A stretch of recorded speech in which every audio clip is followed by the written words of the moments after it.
Il fait chaud et les danseurs sont de moins en moins nombreux. Mais Catherine, sans changer le sourire de ses lèvres, continue à danser. Le roi est ravi. Quelle grâce! Le matin, sa belle-fille l'accompagne à la chasse et se montre une véritable amazone. Catherine saute en selle, montrant de gracieuses chevilles.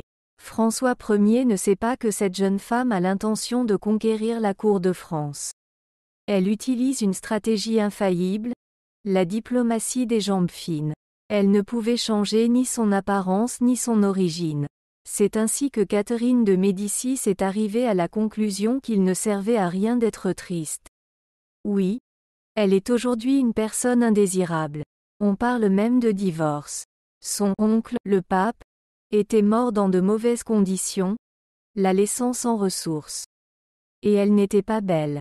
Tout était contre elle, mais Catherine était déterminée à gagner. Et pour cela, elle a besoin de soutien. Heureusement, son beau-père lui est favorable. Il adore la beauté et l'intelligence, et sa belle-fille en a beaucoup. Francis, j'ai vite découvert que cette petite Florentine sait décoder les blagues, qu'elle est bien éduquée et prête à soutenir une conversation sur n'importe quel sujet. Avec elle, c'était intéressant. Avec elle, c'était amusant. Catherine se montre également très aimable avec la favorite du roi, Anne d'Étampes. Et cela plaisait aussi au souverain. Notre doux trésor, dit affectueusement Anna d'Étampes à Catherine. Elle l'accueillit avec joie dans son cercle, l'invita aux petites soirées où se trouvaient le roi et les plus hauts personnages de la noblesse française. Catherine gazouille et attire l'attention. Personne ne fait attention au fait qu'elle n'est pas du tout belle. Mais l'essentiel, c'est la diplomatie des jambes. Catherine les montre partout où elle peut. Elle dansait jusqu'à la chute quand d'autres ne le pouvaient pas.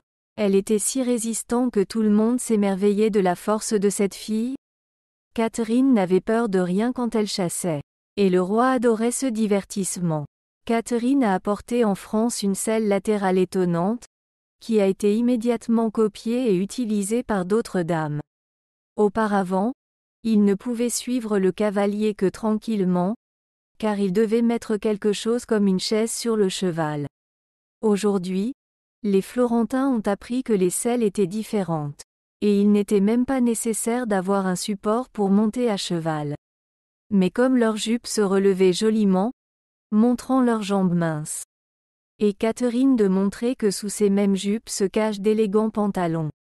La cour est enchantée. Elle aimait la nouveauté, et surtout une telle élégance. La Florentine est devenue une pionnière.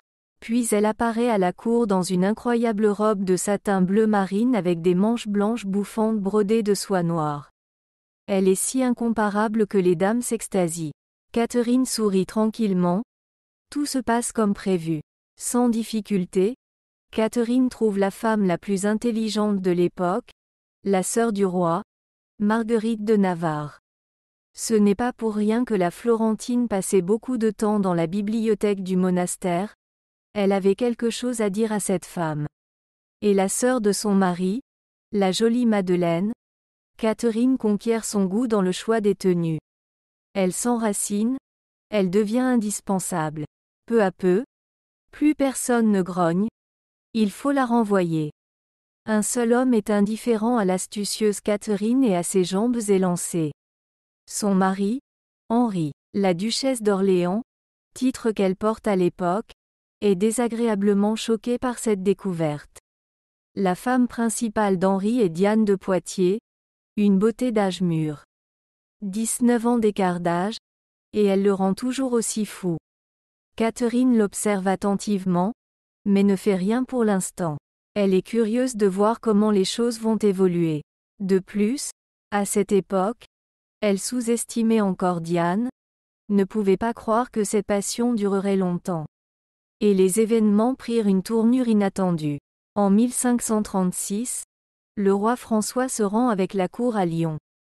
Il faisait terriblement chaud et le dauphin jouait au ballon. Après la partie, il demande un verre d'eau fraîche, que lui offre le comte Montecuculi. Le soir même, le dauphin a la fièvre et meurt le 10 août. Accent circonflexe T. En un instant, Le second fils du roi devient l'héritier du trône, le nouveau dauphin. Et Catherine est la dauphine. L'avenir de la France est désormais entre leurs mains. Le comte italien est accusé d'empoisonnement, bien qu'à l'époque comme aujourd'hui, on en doute fortement. Selon toute apparence, le dauphin n'a eu que de la malchance, un organisme affaibli et de l'eau glacée. Montecuccoli a été écartelé, ce qui n'a pas permis au roi de récupérer son fils. Catherine de Médicis y est-elle pour quelque chose? On en parlait à la cour. Elle est italienne, elle s'y connaît en poison. Le roi n'en tient pas compte. Même lui, accablé de chagrin, ne croyait pas à une telle chose. Catherine, en fait, n'y est pour rien. Mais ce qui s'est passé l'a fait réfléchir. Il serait vraiment bon d'en apprendre davantage sur les différentes substances. Elle aimait apprendre, et elle avait maintenant l'occasion de s'asseoir à nouveau devant un livre. On peut dire que l'idée lui est venue. Elle obtient donc sa place à la cour. Mais dans le cœur de son mari, c'est une autre qui règne.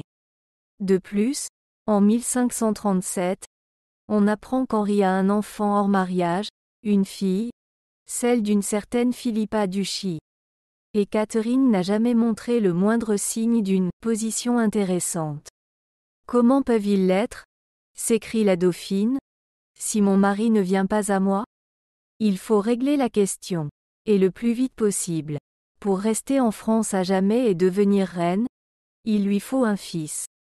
Merci d'avoir regardé cette vidéo.